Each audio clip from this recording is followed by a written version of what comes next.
ఆయనతో సహవాసము చేసిన ఎడల నీకు సమాధానము కలుగును, అలాగుననే నీకు మేలు కలుగును. యోబు 22:21. లోకంతో సహవాసము చేసిన ఎడల, అనగా పాపముతో సహవాసము చేసిన ఎడల శాంతి, సమాధానము, నెమ్మది, తృప్తి, ఆనందము ఉండదు. చీకటి లోకములో మానవుడు అనేక పాపములు చేస్తూ ఉంటాడు. అబద్ధము, మోసము, దగ, నరహత్య, వ్యభిచారము, నమ్మక ద్రోహము మరియు నటన జీవితమును జీవిస్తూ ఉంటాడు. అందుకే ఈ లోకంతో సహవాసము చేయవాడు నావాడు కాదు అంటాడు.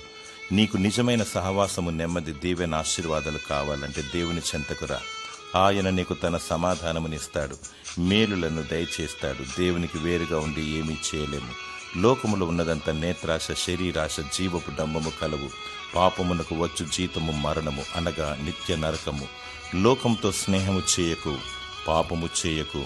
దేవుడు నీకు సమాధానమును, మేలులను అనుగ్రహించి దీవించునుగాక. ఆమేన్.